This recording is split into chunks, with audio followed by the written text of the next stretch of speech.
नमस्कार, welcome to online ज्ञान classes. और मैं आज आपको 12th क्लास का रिप्रोडक्टिव जो सिस्टम था उसी का ही पार्ट 2 लेकर आया हूँ, फीमेल रिप्रोडक्टिव सिस्टम। जिससे पहले मैंने जो है पार्ट 1 में मेल रिप्रोडक्टिव सिस्टम कराया था आपको, और आज है हमारा फीमेल रिप्रोडक्टिव सिस्टम। मैं आपका होस्ट डॉक्टर आशीष कुमार। चलिए शुरू करते हैं, ठीक है। तो फीमेल रिप्रोडक्टिव सिस्टम की अगर बात करें तो female reproductive system male reproductive system की तरह कई पार्ट्स में डिवाइड रहता है, एक प्राइमरी और एक सेकेंडरी रिप्रोडक्टिव सिस्टम की तरह। इसी तरीके से फीमेल का भी प्राइमरी और सेकेंडरी रिप्रोडक्टिव सिस्टम की तरह ये भी डिवाइड रहता है, ठीक है। और बाकी उसका जो कंट्रोल है हाइपोथैलेमस के थ्रू इसका भी कंट्रोल होता है, और मेल रिप्रोडक्टिव सिस्टम का भी हाइपोथैलेमस के थ्रू ही कंट्रोल रहता है, ठीक है। बाकी उनसे निकलने वाले हार्मोन्स वगैरह होते हैं, ये सब सारी चीज़ें कंट्रोल होती हैं। तो जो मेल रिप्रोडक्टिव सिस्टम था उसमें हमने बताया था कि टेस्टिस है ना, सिस्टम में डक्ट्स होती हैं, कुछ ग्लैंड्स होती हैं, कुछ सपोर्टिव सिस्टम रहता है। ये सब सारी चीज़ें मेल वाले में हमने बताई थी कि उसके टेस्टिस में जो प्रोडक्शन होता है उसके स्पर्म और टेस्टोस्टेरोन हार्मोन्स वगैरह का, और जो सिस्टम थी उसमें डक्ट्स थी, एपिडिडाइमस डक्ट्स थी, है ना, एजैकुलेटरी डक्ट्स थी, डक्ट और ये वास डिफरेंशिया थी, ठीक है। और सेम ऐसे ही इसमें एक्सेसरी में जो है prostate gland, bulbourethral gland, seminal vesicles, ये सब ग्लैंड्स वगैरह सब हमने उसमें क्लियर किया था, किसका क्या फंक्शन होता है, कौन सपोर्ट करता है, ठीक है, और किसका क्या स्पर्म को कैसे लेकर जाया जाता है। ये सब सारी चीज़ें हमने मेल रिप्रोडक्टिव सिस्टम में कवर की थी। आज हम पढ़ने जा रहे हैं फीमेल रिप्रोडक्टिव सिस्टम। तो फीमेल रिप्रोडक्टिव सिस्टम को हमने दो पार्ट्स में डिवाइड कर रखा है, एक प्राइमरी रिप्रोडक्टिव सिस्टम और एक सेकेंडरी रिप्रोडक्टिव सिस्टम, ठीक है। और इसको एक और तरीके से हम डिफाइन कर सकते हैं, एक्सटर्नल और इंटरनल। यानी कि जो ऑर्गन हमको बाहर से दिखाई देता है नेकेड आई से, ठीक है, जो स्किन के बाहर से हमको जो शो होता है उसको एक्सटर्नल ऑर्गन, और जो हमें दिखाई नहीं देता बॉडी के अंदर होता है उसको इंटरनल ऑर्गन। तो एक्सटर्नल ऑर्गन और इंटरनल ऑर्गन में भी डिवाइड कर सकते हैं, ठीक है। और प्राइमरी और सेकेंडरी मैंने उसमें भी क्लियर किया था कि प्राइमरी ऑर्गन उन ऑर्गन को कहते हैं जो ऑर्गन मेन फंक्शन, यानी कि जैसे स्पर्म का प्रोडक्शन स्पर्मेटोजेनेसिस, इसी तरीके से ओवा का जेनेसिस यानी ओवा का प्रोडक्शन oogenesis, ठीक है। तो वो प्राइमरी फंक्शन होता है किसी भी रिप्रोडक्टिव ऑर्गन का। तो यहाँ फीमेल रिप्रोडक्टिव ऑर्गन का जो प्राइमरी फंक्शन है वो है oogenesis करना, यानी कि ओवा का फॉर्मेशन करना, और वो होगा ओवरी के अंदर, तो वो प्राइमरी ऑर्गन होगा। बाकी जितने भी ऑर्गन्स होते हैं उसके अलावा वो सब क्या कहलाते हैं, एसेसरी ऑर्गन्स या सेकेंडरी ऑर्गन्स कहलाते हैं। और एक्सटर्नल और इंटरनल का मैंने बताया कि जो बाहर से दिखे वो एक्सटर्नल और जो अंदर से दिखे वो इंटरनल, और उनके अपने अपने फंक्शन। बाकी जो फीमेल रिप्रोडक्टिव सिस्टम की अगर ओवरऑल फंक्शन की बात करें तो कई सारे फंक्शन होते हैं, जैसे कि sexual stimulation, protection, lubrication, fertilisation, है ना, और एग का मैच्योरेशन, रिलीज, और foetal development, protection and birth, ठीक है ना, और इंटरकोर्स एंड बर्थ। ये सारे फंक्शंस क्या करती है फीमेल रिप्रोडक्टिव ऑर्गन्स करते हैं। जैसे मेल रिप्रोडक्टिव ऑर्गन में बताया था कि स्पर्म का बनाना, ठीक है ना, उनको रिलीज करना स्पर्म्स को, ठीक है ना, कॉपुलेशन वगैरह, लुब्रिकेशन वहाँ पर भी था, ठीक है। तो इस तरीके से कई सारे फंक्शन उसके भी थे। तो यहाँ पर जो एक्सटर्नल ऑर्गन्स में अगर बात करें तो एक्सटर्नल ऑर्गन में कई सारे ऑर्गन आते हैं, जैसे clitoris, labia majora, labia minora और वेजाइनल ओपनिंग। ये एक्सटर्नल पार्ट के, यानी कि एक्सटर्नल फीमेल रिप्रोडक्टिव ऑर्गन या फीमेल रिप्रोडक्टिव जेनेटेलिया एक ही वर्ड है, ठीक है ना। जेनेटेलिया लिखा हो या रिप्रोडक्टिव ऑर्गन लिखा हो एक ही बात है, ठीक है।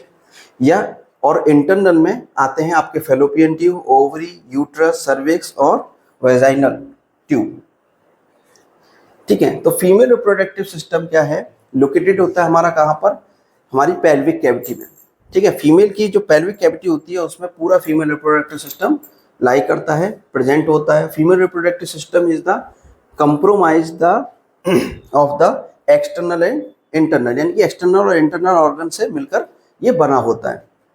वहीं अगर दूसरी तरफ देखें तो organ is the role play of the reproduction. Main इसका जो रोल है रिप्रोडक्टिव सिस्टम का फीमेल का वो है रिप्रोडक्शन करना, यानी कि प्रोडक्शन करना, ऑफरिंग जो होते हैं उनको पैदा करने, बच्चे पैदा करने के लिए मेन इनका जो है फंक्शन होता है, ठीक है। इसके अलावा female reproductive system is the immature at the birth in human and develop the maturity at the puberty, then it is the able to produce gametes and can carry the foetus fall the them. यानी कि जो शुरुआत में ये जो female reproductive organ है ये immature होता है और बाद में चल के ये मैच्योर होकर ओवा का प्रोडक्शन करता है जो कि गैमीट्स होता है, ठीक है ना। गैमीट्स का जो मैच्योरिटी यानी कि एट द प्यूबर्टी, प्यूबर्टी के बाद उसका जैसा पीरियड आना जो शुरू हो जाता है उसमें क्या होता है एग का मतलब एग बनना शुरू हो जाता है और एग बन के उसका रिलीज होना शुरू हो जाता है मैच्योरिटी में, जिसको जो कि मेंस्ट्रुअल साइकिल का भी एक कॉज क्रिएट करता है, ठीक है। और गैमीट्स के फॉर्मेशन के अलावा और ये फीटस के नेक्स्ट फीटस को जो है डेवलप करने, यानी जो फीटस होता है उसके अंदर भी डेवलप होने के लिए भी जो फीमेल रिप्रोडक्टिव ऑर्गन है वो डेवलप होता है आफ्टर प्यूबर्टी। यानी कि आफ्टर प्यूबर्टी के बाद ओवा का फॉर्मेशन होने के अलावा फीटस के डेवलपमेंट के लिए भी उसकी मैच्योरिटी होना ज़रूरी है, तो वो भी होता है साथ में। क्लियर है? चलिए, तो फीमेल रिप्रोडक्टिव सिस्टम को प्राइमरी और सेकेंड एसेसरी ऑर्गन्स में डिवाइड किया था अभी जैसे मैंने बताया, ठीक है। तो प्राइमरी ऑर्गन में आता है तुम्हारा ओवरी, ठीक है, जिससे ओवरी के अलावा बाकी इसमें जो सेक्स हार्मोन्स होते हैं वो रिलीज होते हैं, ठीक है। और एसेसरी ऑर्गन्स में तुम्हारा fallopian tube, vagina, labia majora, minora, ठीक है ना, एक्सटर्नल वाले और इंटरनल वाले, यूट्रस वगैरह, ये सब जो हैं तुम्हारे एसेसरीज ऑर्गन में आते हैं। और 14 स्क्रीनशॉट ले सकते हैं, ठीक है। और प्राइमरी ऑर्गन और सेकेंडरी ऑर्गन, प्राइमरी ऑर्गन वही जिनका फंक्शन मेन ओवा का फॉर्मेशन वगैरह और एसेसरी ऑर्गन का फॉर्मेशन, ठीक है। इस तरीके से जो है पूरा सिस्टम रहता है, ठीक है ना। जैसे कि सबका एक एक ओवरऑल ये फंक्शन लिखा दिख रखा है इसमें, इस इमेज में आप देख रहे होंगे कि इस इमेज में जैसे ओवरी है तो ओवरी का क्या मेन फंक्शन है, एग्स का प्रोड्यूस करना और हार्मोन्स का प्रोड्यूस करना। फेलोपियन ट्यूब का काम क्या है कि स्पर्म का यहाँ पर एग के साथ मीट होती है, यानी कि फर्टिलाइजेशन की प्रोसेस यहाँ पर होगी फेलोपियन ट्यूब में। यूट्रस का फंक्शन क्या है कि यहाँ पर जो फीटस होता है उसका ग्रोथ होता है, यानी कि फीटोजेनेसिस होती है। और सर्विक्स का क्या है, डायलेशन इन लेबर। सर्विक्स का काम होता है जब बर्थ के टाइम पर उसको डायलेट करके जो फीटस है या एम्ब्रियो है वो फीटस जो है वो बाहर आए, ठीक है। और वेजाइना का है कि मेंस्ट्रुअल फ्लो के टाइम पर और इंटरकोर्स और चाइल्ड बर्थ, इन तीनों में ये मेन रोल प्ले करता है वेजाइना, ठीक है। इनका ओवरऑल जो फंक्शन है फीमेल रिप्रोडक्टिव ऑर्गन्स का यहाँ पर ये दिखाया गया। आगे बढ़े, ये इसका ओवरव्यू है, ये इसका एक डायमेट्रिकल यानी कि एक डायग्राम बनाकर उसके ऑर्गन्स किस तरीके से फीमेल रिप्रोडक्टिव सिस्टम होता है, ठीक है ना। बीच में इसके ये यूट्रस होता है, ठीक है ना, और ये इसकी फेलोपियन ट्यूब और उसी से जुड़ा हुआ ओवरी, और यहाँ से एंटर करता है ये फेलोपियन ट्यूब। फेलोपियन ट्यूब के बाहर जो है एक्सटर्नली क्या रहता है, फेलोपियन इन्फेरेक्स रहता है, ठीक है ना, यानी कि ऑरिफिस रहता है जहाँ से खुलती है वेजाइना। तो वेजाइनल ऑरिफिस से वेजाइनल ट्यूब, और वेजाइनल ट्यूब के बाद यहाँ पर सर्विक्स वाला एरिया, और सर्विक्स वाला एरिया जो है वो यूट्रस का ही पार्ट होता है सर्विक्स, ठीक है। तो ये यूट्रस होता है पूरा का पूरा, और यहाँ से ये फेलोपियन ट्यूब से जुड़ा रहता है यहाँ पर ये ओवरी, ठीक है। तो इस तरीके से ओवरऑल अगर इसका लेटरल व्यू देखें तो ये लेटरल व्यू है इसका। इस लेटरल व्यू में यहाँ पर ये वेजाइनल ओपनिंग है और ये हमारा यूरेथ्रल ओपनिंग है, ठीक है ना, यूरेथ्रा, ये देख रहे हैं, ये यूरेथ्रल ओपनिंग है यहाँ से, और ये वेजाइनल ओपनिंग है, यहाँ पर ये यूट्रस है, ठीक है, और ये ओवरी है, ठीक है ना, ये सिम्फाइसिस है, प्यूबिक सिम्फाइसिस, ठीक है ना। इसके जो ओवरीज है ये ओवरीज है, और यहाँ से ये फेलोपियन ट्यूब, ठीक है ना, ये इसका लेटरल व्यू है, और ये एनल ट्यूब है, ठीक है, इस तरीके से रेक्टम। अगर हम बात करें एक्सटर्नल जेनेटेरिया की, ठीक है, तो एक्सटर्नल जेनेटेरिया में सबसे मेन चीज़ होते हैं जो बाहर से हमको जो ऑर्गन्स दिखाई देते हैं उसको हम एक्सटर्नल ऑर्गन्स में की कैटेगरी में रखते हैं। और एक्सटर्नल ऑर्गन्स की कैटेगरी में सबसे पहले आता है हमारा मॉन्स पीविस, फिर उसके बाद क्लाइटोरिस, ठीक है, लेबिया माइनोरा, लेबिया मेजोरा, है ना, यूरेथ्रल ओपनिंग जहाँ से यूरिनेशन किया जाता है, ठीक है, और वेजाइनल ओपनिंग, ठीक है, हाइमन और पेरिनियम, ये हमारे पार्ट रहते हैं एक्सटर्नल जेनेटेरिया के, ठीक है। तो एक्सटर्नल जेनेटेरिया के पार्ट्स हैं। एक्सटर्नल जेनेटेरिया में जितना भी पार्ट आता है एक्सटर्नल जेनेटेरिया में सबसे पहला पार्ट है mons pubis. Mons pubis is the rounded eminence presence in the front of the pubic symphysis. जो प्यूबिक सिम्फाइसिस होती है यानी कि जो हिप बोन होती है वहाँ पर, जहाँ पर दो हिप बोन आपस में यहाँ पर फ्यूज करती हैं, उस जंक्शन को यानी कि उस एरिया को बोलते हैं प्यूबिक सिम्फाइसिस, यहाँ प्यूबिक बोन ज्वाइंट होती हैं। तो उस प्यूबिक सिम्फाइसिस यानी कि जहाँ पर दोनों प्यूबिक बोन ज्वाइंट हो रही हैं वहाँ पर वो एरिया थोड़ा सा बल्जी होता है, उठा हुआ एरिया रहता है, वो बनाता है हमारा मोन्स प्यूबिस। और मोन्स प्यूबिस की एक और खासियत होती है, उस पर हेयर पाए जाते हैं, ठीक है। उस एरिया पर फ्लैशी होता है, ठीक है ना, वेजाइनल के ऊपर होता है, located just above the top यानी कि उसके ऊपर मिलेगा, ठीक है, वेजाइनल ओपनिंग के। और एमिनेंस रहेगा, एमिनेंस मतलब राउंड और एमिनेंस यानी बाहर की तरफ उभरा हुआ, ठीक है। फिर उसके बाद आता है तुम्हारा वल्वा। वल्वा वाला एरिया जो है मोन्स प्यूबिस से अलग वाला, यानी कि ये जो एरिया रहता है जहाँ क्लाइटोरिस से लेकर और वेजाइनल ओपनिंग का ये जो पूरा एरिया रहता है, ठीक है, इसको बोलते हैं वल्वा। ओवरऑल वल्वा, वल्वा कोई पर्टिकुलर ऑर्गन का नाम नहीं है कि ये कोई पर्टिकुलर ऑर्गन, जिसमें लेबिया मेजोरा, माइनोरा, क्लाइटोरिस, ठीक है, वेजाइनल ओपनिंग और यूरेथ्रल ओपनिंग, ये सारे कुछ इंक्लूड होते हैं एक वल्वा के अंदर। यानी कि वल्वा अगर हम वर्ड यूज कर रहे हैं तो ये सारा और जो है सिस्टम है, ठीक है ना, ये ऑर्गन का, एक्सटर्नल ऑर्गन का ये सब दिखाया जाता है except pubic area. Pubic hair वाले जो एरिया है यानी कि प्यूबिस वाला एरिया दिखाया जाता है, लेकिन मोन्स प्यूबिस वाला एरिया इसमें इंक्लूड नहीं होता। इसमें इंक्लूड होता है ये पूरा क्लाइटोरिस से लेकर वेजाइनल ओपनिंग, इतना एरिया जो है तुम्हारा वल्वा का आता है। इसके बाद आता है clitoris. Clitoris is the smaller sensory organ located toward the front of the vulva. यानी कि वल्वा का जो सबसे पहला जो ऑर्गन है फीमेल जेनेटिलिया का वो है क्लाइटोरिस, जो कि स्मॉलेस्ट सेंसरी ऑर्गन है। यानी कि इसमें जो सेंसरी ऑर्गन है, जैसे मेल में जो ग्लांस पेनिस होती है, ठीक है ना, पेनिस का जो आगे वाला हिस्सा रहता है, हुड वाला एरिया, उसमें जो ग्लांस पेनिस होती है वो भी काफ़ी सेंसिटिव और सेंसरी ऑर्गन रहता है, जिसमें काफ़ी सारे सेंसरी न्यूरॉन्स रहते हैं। सेम ऐसे ही यहाँ पर भी काफ़ी सारे सेंसरी न्यूरॉन्स रहते हैं और ये काफ़ी ज़्यादा स्टिमुलेटेड होने, यानी कि बहुत जल्दी स्टिमुलेटेड हो जाता है, और क्योंकि इसमें ज़्यादा सेंसर्स रहते हैं, ठीक है। It consist the body the pea shaped glands that the protected by the clitoral hood. यानी कि एक हुड के थ्रू, ठीक है ना, इसमें हुड दिखाते हैं आपको, ये क्लैटोरेड हुड के थ्रू जो है ना ये प्रोटेक्टेड रहता है और एक मटर के दाने जैसा, ठीक है ना, मटर के दाने जैसा दिखाई देता है, और ये सिमिलर होता है मेल पेनिस के जैसा, ठीक है। लेकिन वहाँ पर ये डेवलप होता है, मेल में ज़्यादा डेवलप रहता है और यहाँ पर लेस डेवलप होता है, लेकिन इसमें जो स्टिमुलेशन है वो इक्वल ही लगभग रहती है, ठीक है, क्योंकि इसमें नर्व सेंडिंग्स रहती हैं, ठीक है, जो कि सेंसरी ऑर्गन भी है। Corpora cavernosa are the tissue of the clitoris at the erection by the filling with the blood during the sexual arousal। वहाँ पर मेल रिप्रोडक्टिव में कॉर्पस कैवर्नोसा के साथ कॉर्पस एक और टिश्यू रहता है, ठीक है ना, जो कि उसके इरेक्शन के लिए रेस्पॉन्सिबल रहता है, और वहाँ पर भी ब्लड का जो है क्या रहता है, इरेक्शन के लिए ब्लड की फिलिंग होती है। यहाँ पर भी ब्लड की फिलिंग रहती है और इसमें भी जो है इरेक्शन आता है। कब आता है? सेक्सुअल एरोसोल के टाइम पर, ठीक है। सेक्सुअल एरोसोल का मतलब है जब सेक्सुअल डिजायर जब मन में चल रही होती है तब उस कंडीशन को बोलते हैं sexual aerosol. Clitoris is the erectile organ homologous with the penis. यानी होमोलोगस मतलब कि उसके जैसा, एकदम एग्जैक्ट नहीं लेकिन उसके जैसा, यानी कि उसी के जैसा फंक्शन, उसी के जैसा पैथोफिजियोलॉजी शो करने वाला ऑर्गन, ठीक है। तो होमोलोगस ऑर्गन ऑफ द किसके? पेनिस के, फीमेल में क्लाइटोरिस। क्लियर है? इस तरीके से रहता है, ठीक है, ये है, और इसके ये जो है विंग रहते हैं, ठीक है। फिर उसके बाद आता है लेबिया।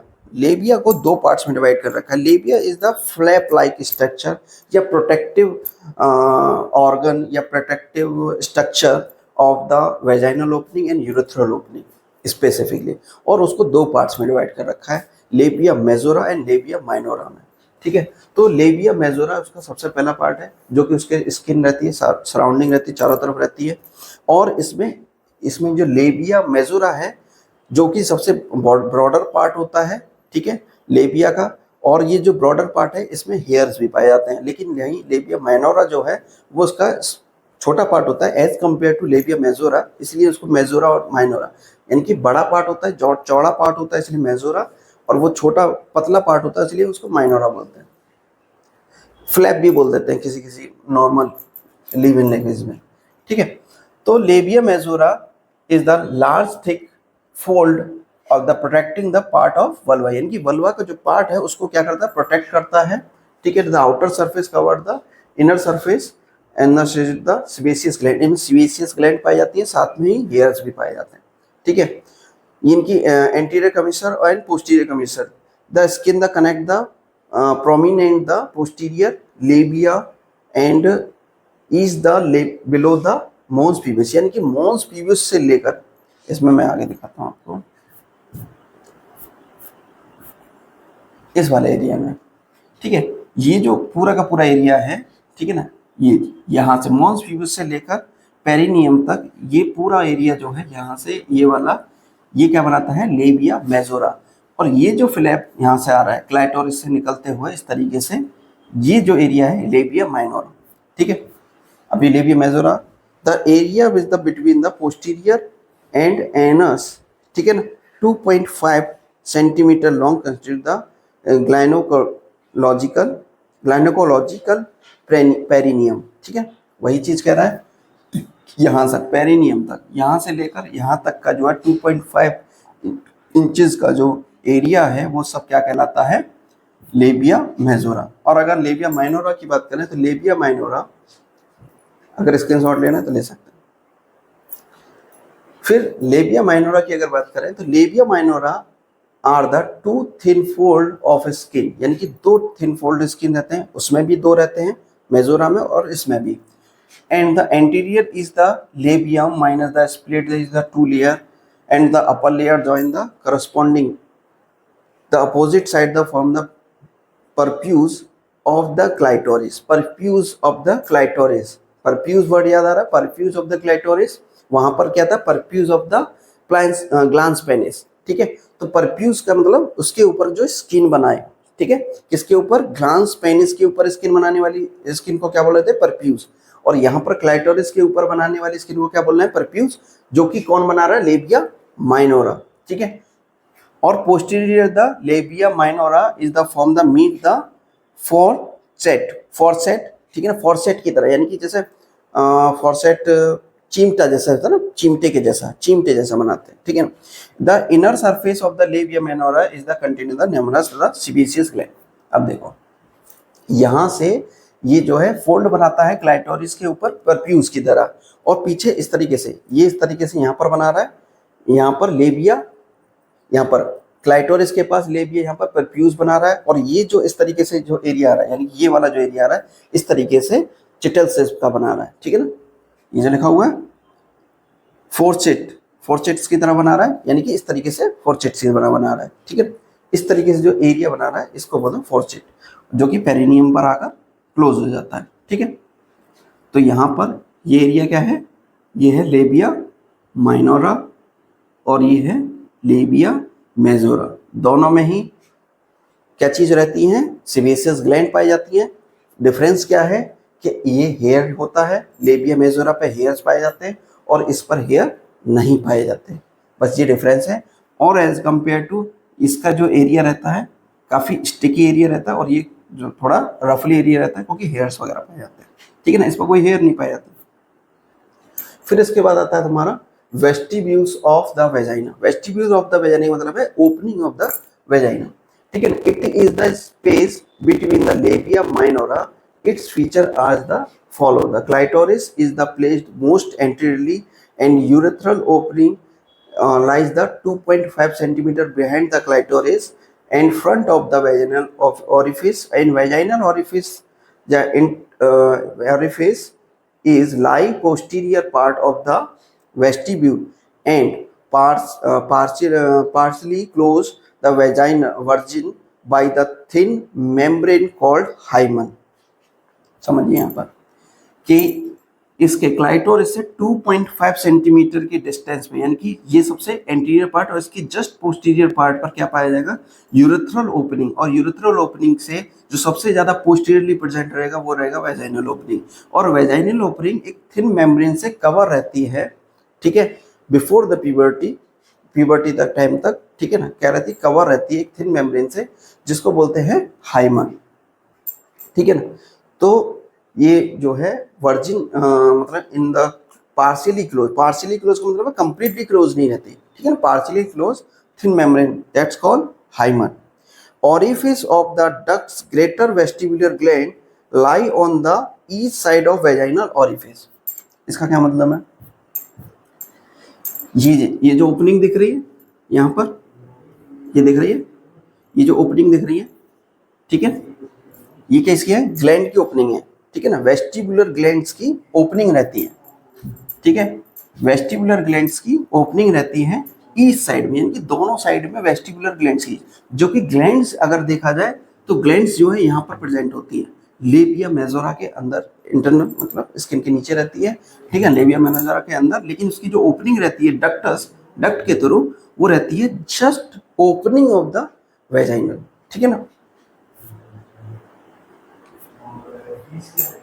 ये इसका जो है ओवरव्यू है एक कि किस तरीके से, सिर्फ ये देखो लेबिया, इसमें ये क्या दिखा रहा है, माइनोरा, ठीक है, ये क्या है, क्लाइटोरिस, ठीक है ना, ग्लांस क्लाइटोरिस, और ये इसके विंग्स हैं, ठीक है ना, और ये यूरेथ्रल ओपनिंग, ये वेजाइनल ओपनिंग, ये आपका जो है ये ग्रेटर वेस्टिबुलर ग्लैंड, ठीक है ना, ये ग्रेटर जो वेस्टिबुलर ग्लैंड बता रहे थे, वेस्टिबुलर ग्लैंड की ओपनिंग, यहाँ पर ओपनिंग होती है वेजाइनल ओपनिंग में, ठीक है। बाकी ये प्यूबिक है, ठीक है ना, ये प्यूबिक बोन का यहाँ पर क्या हो रहा है, सिम्फाइसिस हो रहा है, तो यहाँ पर ये प्यूबिक सिम्फाइसिस हो गया, ठीक है, इस तरीके से। ग्रेटर वेस्टिबुलर ग्लैंड यानी कि बार्थोलिन ग्लैंड, इसको बार्थोलिन ग्लैंड भी बोलते हैं और वेस्टिबुलर ग्लैंड भी बोलते हैं। तो ये बार्थोलिन ग्लैंड या vestibular gland the homologous with the bulbourethral gland. Bulbourethral gland किसमें पाई जाती है, मेल रिप्रोडक्टिव ऑर्गन्स में, ठीक है। बल्बोयूरेथ्रल ग्लैंड का काम क्या होता है, सिर्फ स्टिकी सब्सटेंस प्रोड्यूस करना, जो कि लुब्रिकेशन का काम करता है ड्यूरिंग द इंटरकोर्स, ठीक है। तो सेम ऐसे ही ये भी मेल के जो कॉपर्स या बल्बोयूरेथ्रल जो ग्लैंड होती है, ठीक है ना, उसी के होमोलोगस है, इसका क्या नाम है, ग्रेटर वेस्टिबुलर ग्लैंड। और सेम इसका भी फंक्शन रहता है, स्टिकी व्हाइट कलर का सब्सटेंस रिड्यूस करती है, जो कि ड्यूरिंग इंटरकोर्स से लुब्रिकेशन का काम करती है, ठीक है। This dry the superficial the perineal space में पाई जाती है। Each gland has the long duct, लगभग 2 सेंटीमीटर की डक्ट पाई जाती है, ठीक है। लेबिया माइनोरा में, ठीक है, प्रेजेंट रहती है, माइनोरा के पीछे मेजोरा में प्रेजेंट रहती है। और these gland the secrete the mucus which the keep the vulva moist, जो कि वल्वा को क्या रखती है, मॉइस्ट रखती है, ठीक है। इस तरीके से देख रहे हो, ये लेबिया माइनोरा आ रहा है और इसके पीछे वाला एरिया जो है ये मेजोरा वाला एरिया है। यहाँ से बार्थोलिन ग्लैंड की ये ओपनिंग आ रही है, ठीक है, ये क्या है, वेजाइनल ओपनिंग, इसमें क्या आ रही है, ओपनिंग आ रही है, क्लियर है। और ये क्या है, यूरेथ्रल ओरिफिस, और ये वेस्टिब्यूल क्या बोल रहे हैं कि यहाँ पर ये पूरा एरिया जो है ऐसा रहता है कि जैसे ओपनिंग है किसी चीज की, ठीक है, लेकिन उस ओपनिंग में 2 ओपनिंग है मेन, जो कि क्या है, orifice of urethra and orifice of vagina, ठीक है।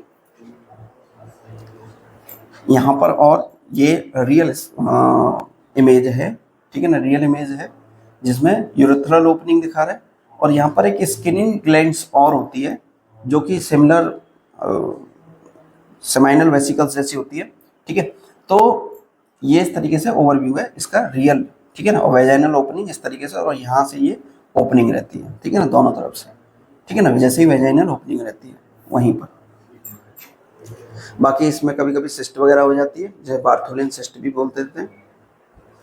स्किनी ग्लैंड जिसके बारे में भी मैंने बताया, दिखाया भी आपको यहाँ पर, ये जो रहता है स्किनी ग्लैंड, ठीक है ना, जो कि स्किनी ग्लैंड्स होमोलोगस यानी ह्यूमन एनाटॉमी में जो स्किनी ग्लैंड्स हैं, also the lesser vestibular gland, lesser vestibular मतलब उससे छोटी वेस्टिबुलर ग्लैंड्स पाई जाती है, लोकेटेड होती है, ठीक है ना, ग्लैंड यूरेथ्रा में, ठीक है ना। जो कि सेक्सुअल एरोसोल्स के टाइम पर थोड़ा बहुत ब्लड ड्यूरिंग द ब्लड वगैरह ये सब जो है सीक्रेट करती है, फ्लूइड सीक्रेशन का काम करती है। और ऑर्गेजम के टाइम पर जो ऑर्गेजम रहता है तब उस समय भी इसमें से फ्लूइड वगैरह निकलता है। ठीक है,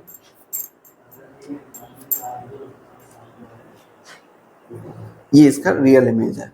ठीक है, इसमें ये जो आप देख रहे हो हेयर स्ट्रक्चर्स, ये सब क्या है, लेबिया मेजोरा। ठीक है, यहाँ से ये जो एरिया है ये है लेबिया माइनोरा। ठीक है, ये क्या है, glans penis, sorry glans penis के होमोलोगस ग्लांस ऑफ क्लाइटोरिस। ठीक है, तो ग्लांस ऑफ क्लाइटोरिस का जो परफ्यूज वाला ये जो एरिया बना रहा है, ये बना परफ्यूज वाला एरिया बन रहा है। ठीक है, तो ये क्लाइटोरिस है। ठीक है, जो कि सिमिलर किसके है, ग्लांस पेनिस के जैसा सिमिलर। ठीक है, परफ्यूज ऑफ द, दिख रहा है परफ्यूज ऑफ द क्या बना रहा है, क्लाइटोरिस। ठीक है, और ये लेबिया माइनोरा। ठीक है, और यहाँ से ये वेजाइनल ओपनिंग और इसके यहाँ पर बीच में कहीं, ठीक है, रहेगा तुम्हारा यूरेथ्रल ओपनिंग। ठीक है, ये एनस है, ये पेरिनियल रहती है। ठीक है, यहाँ पर ये उल्टा लग गया है, ये मॉन्स पीबस ऊपर रहेगा, पेरिनियम नीचे रहेगा। ठीक है ना, ये गलत लेबलिंग हो गई है। ठीक है, मॉन्स पीबस ऊपर है, पेरिनियम नीचे रहेगा। अब बात करते हैं, ये तो था अब तक का जो ये था हमारा एक्सटर्नल जेनेटेलिया। ठीक है, एक्सटर्नल जेनेटेलिया में मॉन्स पीबस को अगर छोड़ दें तो इतना जो एरिया रहता है ये कहलाता है हमारा वल्वा, जिस वल्वा के अंदर क्लाइटोरिस, लेबिया मेजोरा, माइनोरा, ठीक है, वेजाइनल ओपनिंग और यूरेथ्रल ओपनिंग रहती है। ठीक है, और एक्सटर्नल ऑर्गन के बाद अब बात करते हैं इंटरनल ऑर्गन की। ठीक है, तो इंटरनल ऑर्गन में वेजाइनल ओपनिंग से, ठीक है, वेजाइनल ओपनिंग रहती है, उसके अंदर एक यूट्रस रहता है, फेलोपियन ट्यूब रहती है और ओवरीज रहती है। ये जो मेजर पार्ट है ये किसके पार्ट रहते हैं, इंटरनल जेनेटेलिया के। ठीक है, तो इंटरनल जेनेटेलिया का सबसे पहला पार्ट है इंटरनल जेनेटेलिया या फीमेल रिप्रोडक्टिव का इंटरनल ऑर्गन या कुछ नहीं है, इंटरनल ऑर्गन है। ठीक है ना, और उसमें सबसे पहला जो है ओवरी, और ओवरी जो है उसमें सबसे पहला है प्राइमरी ऑर्गन। ठीक है ना, ओवरी अपने आप में प्राइमरी ऑर्गन भी है और इंटरनल ऑर्गन भी है। ठीक है, the ovary is the gland, ovary is the gonad of primary sex organ in the female. A woman has two ovaries. ठीक है ना, पेयर में पाई जाती है, दो ओवरीज पाई जाती है, जैसे दो टेस्टिस पाए जाते थे मेल में, सेम ऐसे ही मेल के साथ मैं इसलिए कंपैरिजन कर रहा हूँ बार बार इसमें बीच में कि दोनों को साइड बाई साइड कंपैरिजन में, क्योंकि जब बच्चे का जब बर्थ होता है, ठीक है ना, उसमें मैंने बताया था जब बर्थ होता है तो 4 मंथ तक, लगभग 10th वीक तक जो है ये सिग्निफिकेंस नहीं हो पाता, सिग्निफिकेंटली ये क्लियर नहीं हो पाता कि ये मेल फीमेल बॉडी बनेगी या फीमेल बनेगी। ठीक है, क्योंकि दोनों के जो ऑर्गन्स रहते हैं रिप्रोडक्टिव ऑर्गन वो लगभग सिमिलर डेवलप करते हैं, बाद में जाकर वो जो है डिफ्रेंशिएट करते हैं। ठीक है, कि वो मेल है या फीमेल बनेगा। ठीक है, तो उनके अलग अलग तरीके से, अगर मेल रहेगा तो उसका पेनिस डेवलप होने लगता है, स्क्रोटम वगैरह डेवलप होने लगते हैं, और अगर ऐसा नहीं है तो फिर उसके इस तरीके से ऑर्गन्स बनने लगते हैं, जो वल्वा वाले जो ऑर्गन्स होते हैं वो डेवलप होने लगते हैं। ठीक है, तो ovary is the primary sex organ.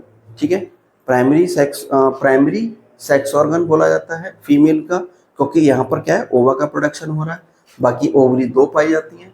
Ovary has the 2 function, gametogenic and endocrine function. Gametogenic function का मतलब है कि गैमीट्स का फॉर्मेशन करती है, और एंडोक्राइन फंक्शन का मतलब है कि ये हार्मोन्स का रिलीज करती है। अच्छा, हार्मोन्स का रिलीज करती है तो एंडोक्राइन फंक्शन है, यानी कि इसमें कोई डक्ट नहीं पाई जाती, सीधा हार्मोन्स का ब्लड में सीक्रेशन होता है।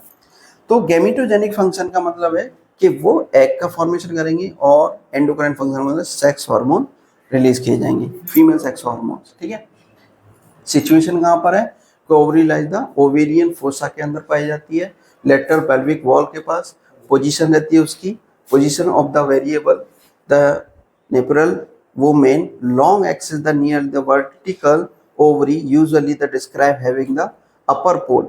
ठीक है, ये जो नोलिपेरस वुमेन होती हैं या नोलिप जिनको बोलते हैं, not given the birth previously, यानी कि जो फीमेल अभी तक बर्थ नहीं किए, यानी कि उनका मेच्योर हो गई, प्यूबर्टी भी आ गई, पीरियड आ रहा है, सब कुछ है, लेकिन बर्थ नहीं किया है, यानी कि अभी तो कोई बच्चा पैदा नहीं है, तो उन वुमेन्स को बोला जाता है नूलिप या नूलीपेरस वुमेन, ठीक है, जो कि अभी तक बर्थ नहीं किया है, ठीक है, चाहे बेशक शादी हो गई है लेकिन फिर भी बर्थ नहीं किया है, जिनके बच्चे को जब तक कोई बर्थ नहीं करता तब तक वो नूलीपेरस वुमेन्स कहलाती हैं, ठीक है। तो उनका क्या रहता है, vertical, so the ovary is usually the describe the having the upper pole, यानी कि उस तरीके से अपर पोल की तरफ रहते हैं, जो कि ओवेरियन फोसा के अंदर उनकी पाई जाती है। बाकी बर्थ होने के बाद क्या है कि बर्थ होने के टाइम पर जो यूट्रस होता है वो काफ़ी स्ट्रेच होता है, और स्ट्रेच होने के बाद जो ऑर्गन, जब जो फीटस है, फीटस के ज़्यादा ग्रो होने की, मतलब डेवलप होने की वजह से जो अदर ऑर्गन्स हैं उनको एडजस्ट होना पड़ता है साइड बाई साइड, तो उनकी जो पोजीशनिंग है वो डिफरेंशिएट हो जाती है, यानी कि वो थोड़ी डिफरेंट हो जाती है एज कंपेयर टू नोविपेरस वुमेन्स में जो बर्थ नहीं की हुई, ठीक है। ये ओवरऑल व्यू है किसका, इंटरनल फीमेल जेनेटेरिया, जिसमें वेजाइनल ओपनिंग, सर्विक्स, ठीक है, uterus, ovary, fallopian tube. External feature की अगर बात करें, in young girls before the onset of the ovulation, ठीक है, यंग गर्ल्स कौन सी, before the onset of ovulation, ovulation का मतलब है कि वो अभी तक ओवा का फॉर्मेशन नहीं किए, ठीक है, बिफोर द ओवुलेशन, ठीक है, the having the smooth surface which the greyish pink in colour, यानी कि जो ओवरी है उनकी कैसी मिलेगी, ग्रेइश पिंक की मिलेगी, ठीक है। After puberty the surface become the uneven and colour become the pink to grey, यानी कि वो ग्रे जैसा होने लगेगा, यानी कि शुरुआत में जो ओवरी रहेगी वो पिंक कलर की रहेगी और बाद में वो ग्रेइश कलर में होने लगेगी, ठीक है। अगर इसका पेरिटोनियल रिलेशन देगा, पेरिटोनियल रिलेशन का मतलब है कि जो पेरिटोनियल कैविटी होती है उसके रिलेशन में वो क्या उसको कवर करती है कि नहीं करती है, हाँ वो कवर करती है, entire the cover the peritoneum, ठीक है ना, पेरिटोनियम कैविटी जो होती है पेरिटोनियम के जो है कवर करती है उसको, ठीक है। और विसरल रिलेशन का देखा जाए तो उसमें विसरल रिलेशन में पेरिटोनियल कैविटी उसको कवर नहीं करती, लेकिन उसका लेटरल जो है अपर जो फॉलोपियन ट्यूब है और जो यूट्राइन पोल्स हैं, ठीक है, जो पोल्स हैं बस वो उतने कवर होते हैं, बाकी और कुछ भी उसमें कवर नहीं होता विसरल में, ठीक है। और उसमें एट्रियल सप्लाई देखा जाए तो ओवेरियन आर्टरी से सप्लाई आती है, और अगर वीनस का देखा जाए तो वीनस आर्टरी के थ्रू वीनस उसमें सप्लाई रहती है, लिम्फेटिक उसमें ड्रेनेज वगैरह रहता है, यानी कि लिम्फेटिक सिस्टम, और उसमें ब्लड की सप्लाई वगैरह जो कि एब्डोमिनल आर्टरी से मेनली इनकी सप्लाई रहती है। बाकी नर्व सप्लाई में सिंपैथेटिक नर्वस सिस्टम और पैरासिम्पैथेटिक नर्वस सिस्टम में T1, T11 और S2, S4 से लेकर 2 से लेकर 4 तक, ठीक है ना। ओवेरियन प्लेक्सस जो है कंटेन रखता है जो कि सिंपैथेटिक और पैरासिम्पैथेटिक दोनों उसको कंट्रोल करते हैं, ठीक है।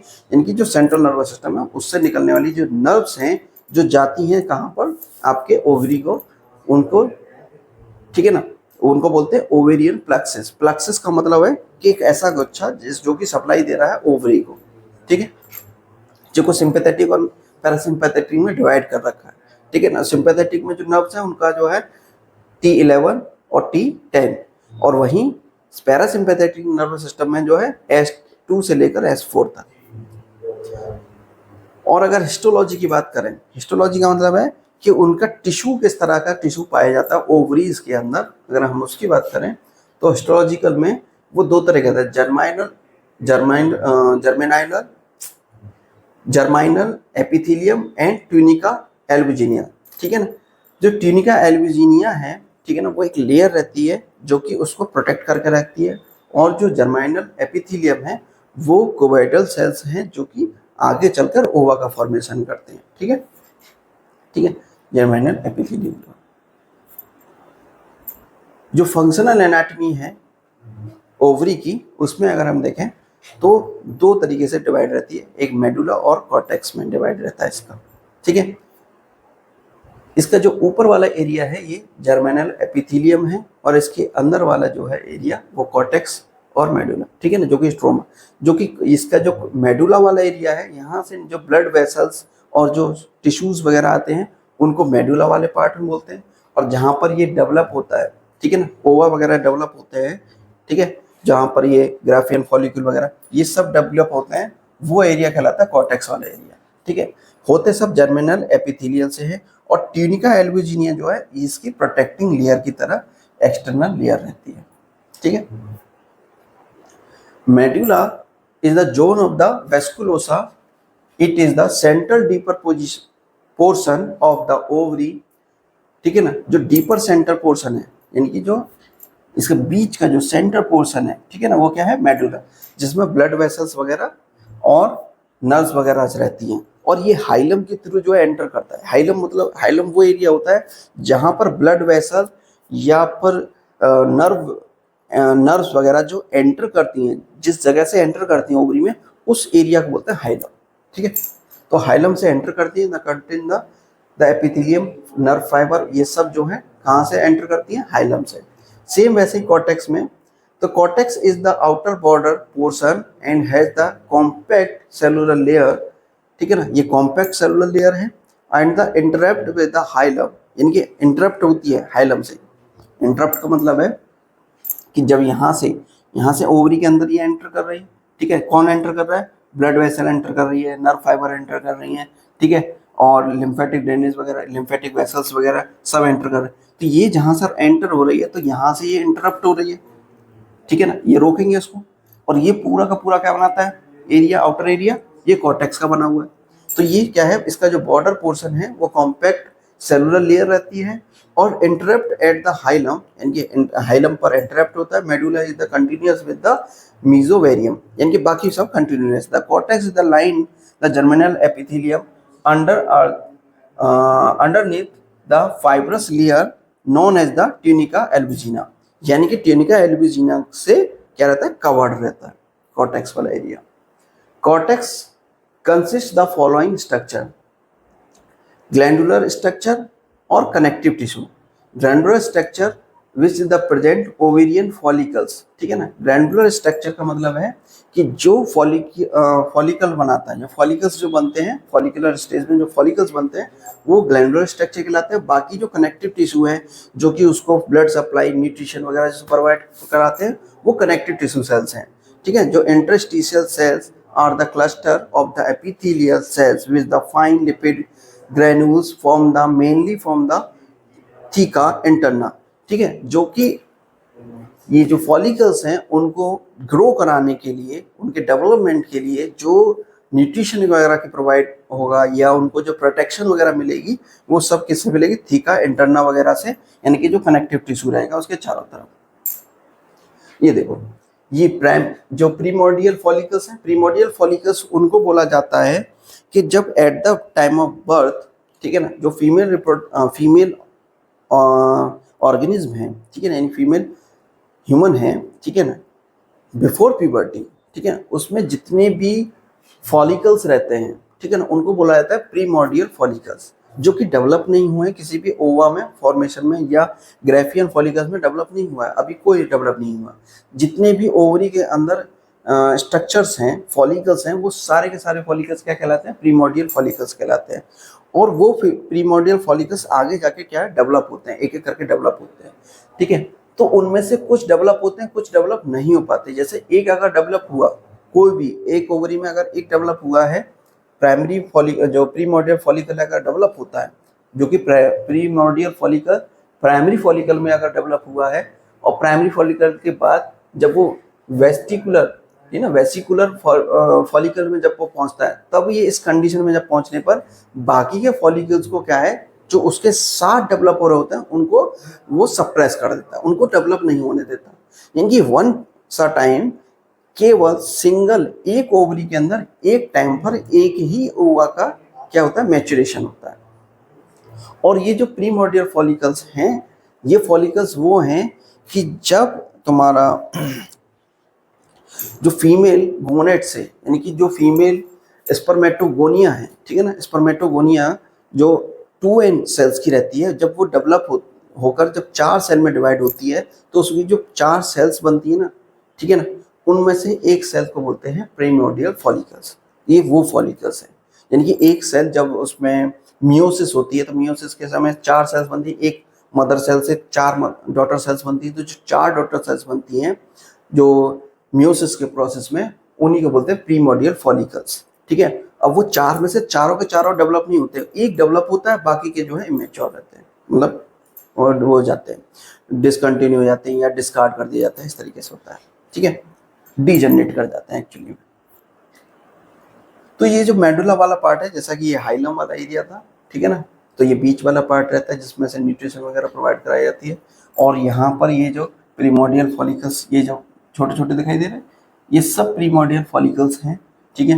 ये प्रीमोडियल फॉलिकल्स, प्राइमरी फॉलिकल, फिर प्राइमरी फॉलिकल, सेकेंडरी, फिर इसके बाद जो है ग्राफियन फॉलिकल, ठीक है ना, इन सब में डेवलप होकर लास्ट में ओवा का फॉर्मेशन करते हैं, इस तरीके से इसमें रहता है।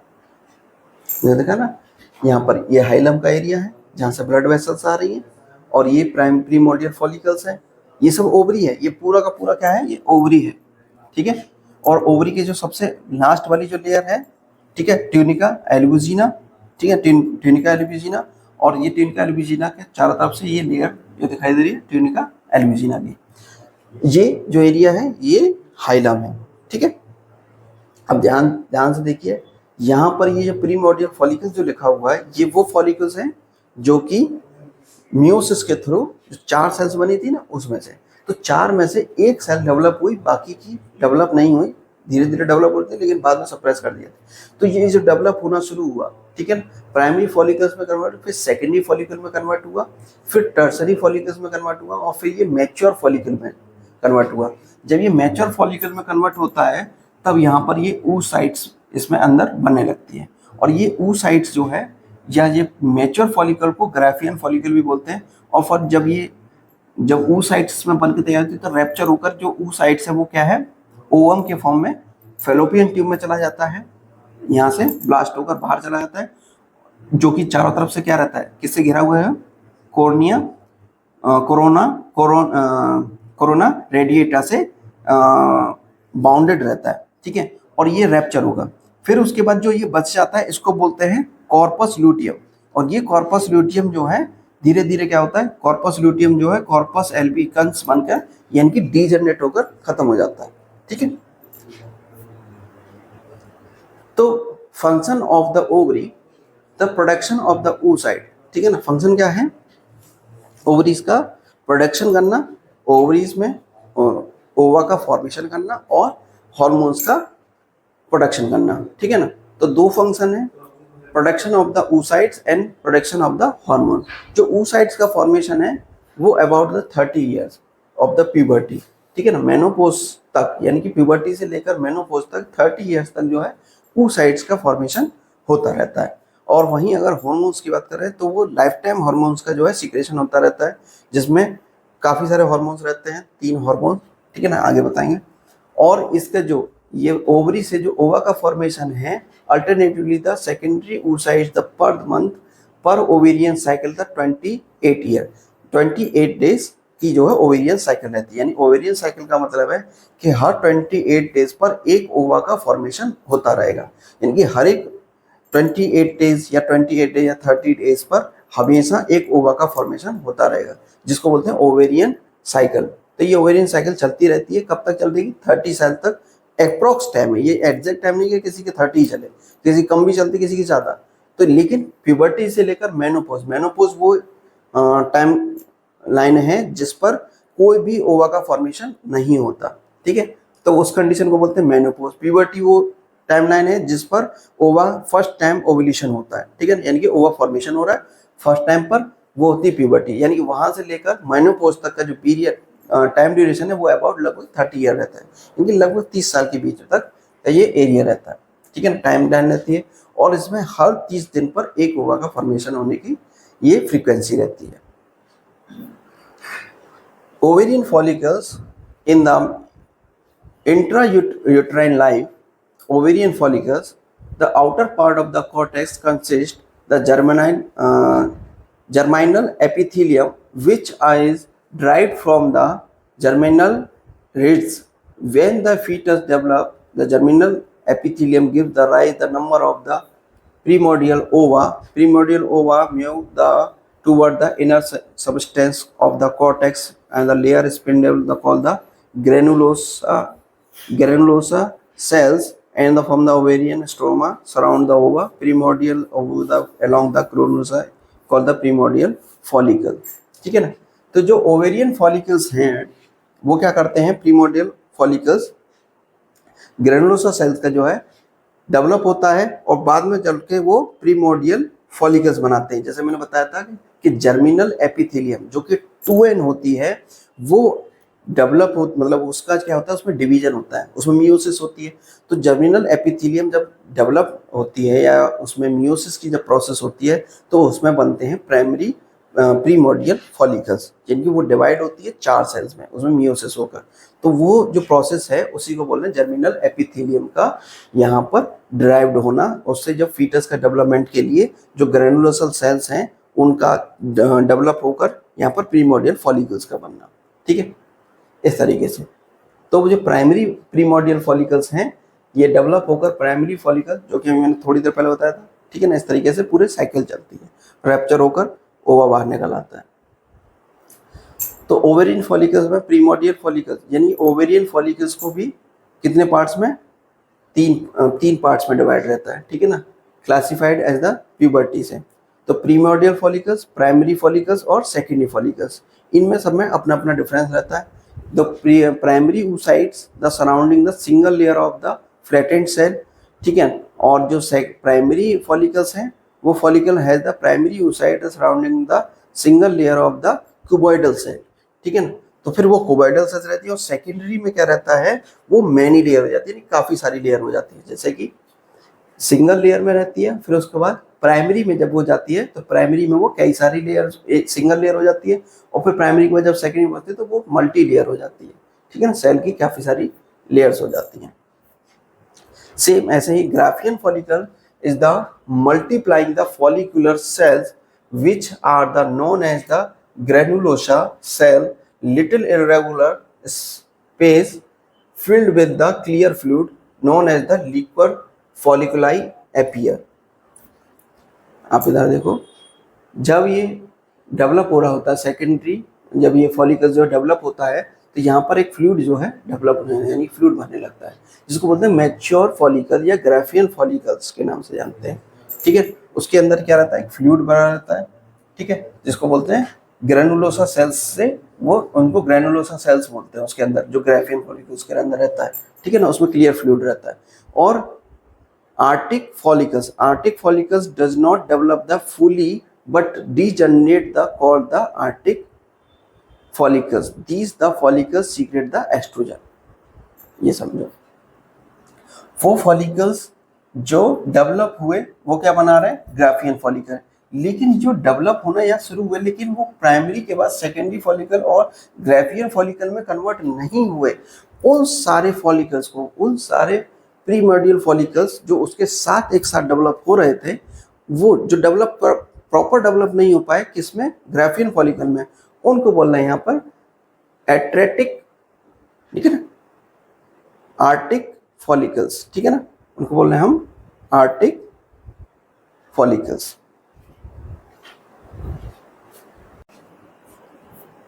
ग्राफियन फॉलिकल ऐसे फॉलिकल्स जो कि मैच्योर होंगे ओवा, यानी कि फॉर्म ऑफ ओवा का जो मैच्योरेशन जब हो जाता है, जिसमें जब ओवा जो मैच्योर हो जाता है फॉर टू ओव्यूलेशन, यानी कि ओव्यूलेशन होने के लिए जब प्रिपेयर रहता है, तब उस कंडीशन को बोलते हैं ग्राफियन फॉलिकल।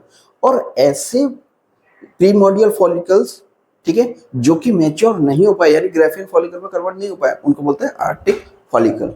और जो ग्राफियन फॉलिकल है वो मैच्योर भी हो गए, ओवा ओव्यूलेशन के लिए जो ओवा है वो फैलोपियन ट्यूब में जाने के लिए रेडी है, और ये जो फैलोपियन ट्यूब में जो ओवा जाएगा तो उसके बाद जो बच जाएगा वो कहलाएगा कॉर्पस ल्यूटियम, ठीक है। और बाकी का जो डीजनरेट कर गए प्रीमोर्डियल फॉलिकल्स वो कहला रहे हैं यहाँ पर आर्टिक फॉलिकल्स, ठीक है। फंक्शन ऑफ ग्राफियन फॉलिकल, जो ग्राफियन फॉलिकल्स हैं उनके अपने अपने फंक्शन होते हैं। ये कैसा फॉर्म है, मैच्योर फॉर्म ऑफ ओवा है, यानी ओवा मैच्योर हो चुका है, और सीक्रेट द एस्ट्रोजन, ये जो एस्ट्रोजन हार्मोन्स भी सीक्रेट करते हैं जो कि मीडियम प्रोवाइड कराता है कॉर्पस ल्यूटियम, यानी कि कॉर्पस ल्यूटियम के ग्रोथ के लिए जो है मीडियम प्रोवाइड कराने का काम करता है। वहीं अगर देखें कॉर्पस ल्यूटियम क्या है, कॉर्पस ल्यूटियम एक ऐसी फॉर्म है जब उस ग्राफियन फॉलिकल के अंदर जो ओवा था वो ओवुलेशन प्रोसेस के थ्रू, ओवुलेशन उस प्रोसेस को बोलते हैं जब ओवा ओवरी को छोड़कर फैलोपियन ट्यूब या फिर यूट्राइन ट्यूब को में चला जाता है, ठीक है, फिमरी में चला जाता है। जब ओवरी से ओवा निकलकर फेलोपियन ट्यूब में चला जाता है, उस प्रोसेस को बोलते हैं ओवुलेशन। तो ओवुलेशन के टाइम पर ग्राफियन फॉलिकल से निकलकर ओवा चला जाता है फेलोपियन ट्यूब में, और जो बच जाता है रेसिडुअल पार्ट वो कहलाता है आपका कॉर्पस ल्यूटियम। ये कॉर्पस ल्यूटियम जो है ग्रैनुलोसा थीका, इसमें जो इंटरनल जो सेल्स रहती हैं वो ग्रोथ करती हैं, फोल्ड करती हैं, और फिर वो डिजेनरेट करती हैं, तो कुछ हार्मोन्स भी रिलीज करती हैं, ठीक है। तो इस तरीके से इसमें ट्रांसफॉर्मेशन होता है और डिजेनरेट कर जाता है, धीरे धीरे ये डिसॉल्व हो जाता है, ठीक है। तो इस तरीके से इसमें रहता है। जैसे एक मैंने बताया था ना कि एक जो सेल रहती है, मदर सेल रहती है, या उसको जर्म सेल्स बोल सकते हैं, ठीक है, वो एक जर्म सेल से 4 डॉटर सेल्स बनती हैं, ठीक है, जिनको बोलते हैं प्रीमोर्डियल फॉलिकल्स, ठीक है। 4 प्रीमोर्डियल फॉलिकल्स बनते हैं, जिसमें से कुछ ही प्रीमोर्डियल फॉलिकल्स क्या होती हैं, मैच्योर की तरफ जाती हैं, बाकी की जो मैच्योर नहीं हो पाती उनको क्या बोलते हैं, अट्रिक फॉलिकल्स बोलते हैं, और जो मैच्योर होती हैं वो आगे चलकर अर्ली, प्राइमरी, सेकेंडरी और फिर ग्राफियन फॉलिकल्स में कन्वर्ट होती हैं। ये ग्राफियन फॉलिकल्स जो है, यहाँ देखिए, जो ग्राफियन फॉलिकल्स है इसमें ये जो है ये निकलकर ओवुलेशन के थ्रू ओवा जो है बाहर चला जाता है, oocytes हो जाता है, ठीक है। इस तरीके से ये ओवुलेशन हुआ, यहाँ से ये जो ग्राफियन फॉलिकल्स के अंदर जो ओवा था, इस ग्राफियन फॉलिकल ये पूरे का पूरे स्ट्रक्चर हो रहा है, यानी कि मैच्योर ओवा, ठीक है, मैच्योर ओवा जो है ओवुलेशन किया, ओवुलेट किया, ओवुलेट के बाद जो बच गया रेसिडुअल पार्ट वो कहला रहा है कॉर्पस ल्यूटियम और कॉर्पस एल्बियंस, यानी कि वो एक फैट सेल्स में कन्वर्ट्स होके वो डिसॉल्व हो जाता है, ठीक है। वहीं अगर फंक्शन की बात करें ओवेरियन फॉलिकल्स की, तो उसमें काफी सारे, यानी कि ओवेरियन फॉलिकल्स बनते कब है, प्यूबर्टी से लेकर मेनोपॉज के बीच, यानी कि जब प्यूबर्टी शुरू होती है, यानी कि फर्स्ट ओवुलेशन होता है, तब से लेकर मेनोपॉज जो लास्ट ओवुलेशन रहेगा तब तक के प्रोसेस के बीच में जितने भी फॉलिकल्स बनेंगे वो सारे के सारे जो है अपना एक पर्टिकुलर फंक्शन दिखाते हैं, follicular grow, size and mature as well, है ना। और theca internal cell the maturing the follicle secrete in the essence, यानी कि जो थीका इंटरनल जो उसके अंदर जो सेल्स रहती हैं वो मैच्योरिंग द फॉलिकल्स, यानी कि जब सीक्रेट करती हैं एस्ट्रोजन का, ठीक है, जब मैच्योर हो रहा होता है तब। ग्राफियन फॉलिकल्स का फंक्शन था ना एस्ट्रोजन हार्मोन्स का रिलीज करना, तो वही, ठीक है। और गोनेडोट्रोपिन रिलीजिंग हार्मोन, ये जो GnRH है ना, गोनेडोट्रोपिन रिलीजिंग हार्मोन, ये क्या करता है, ये हार्मोन्स तब रिलीज होता है जब ओवुलेशन की जरूरत पड़ती है, ठीक है, गोनेडोट्रोपिन रिलीजिंग हार्मोन, तो जो कि हाइपोथैलेमस से रिलीज होगा और ओवुलेशन के प्रोसेस के लिए रेस्पॉन्सिबल रहेगा, ठीक है, जो कि पूरा कंट्रोल करता है। The during every cycle many of the follicles degenerate and degeneration of the follicles is called atresia.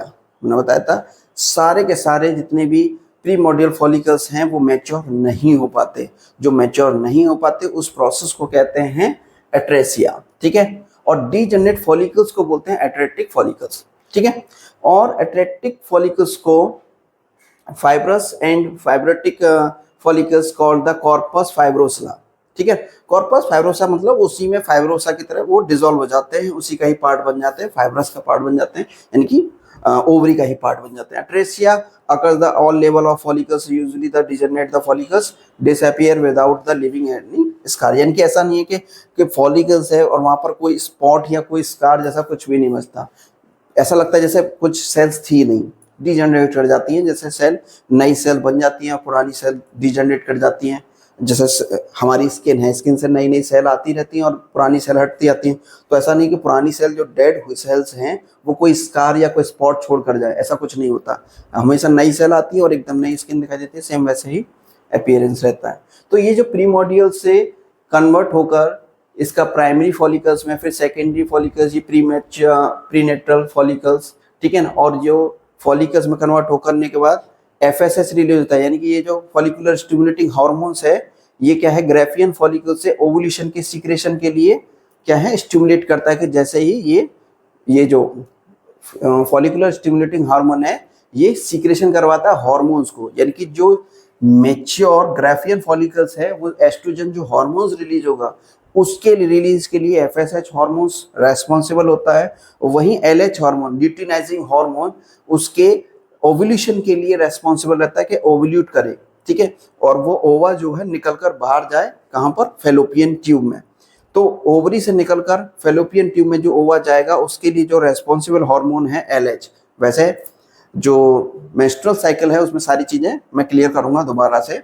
और ग्रेफियन फॉलिकल्स से जो हार्मोन्स रिलीज होगा, ठीक है, जो एड्रेनल फॉलिकल्स हैं वो सारे के सारे एड्रेनल फॉलिकल्स जो कि FSH से इंड्यूस होकर क्या करेंगे, रिलीज करेंगे एस्ट्रोजन हार्मोन्स।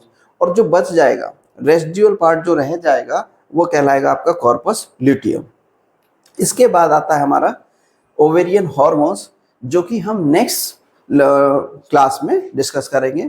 ठीक है, आज के लिए इतना ही। Thank you.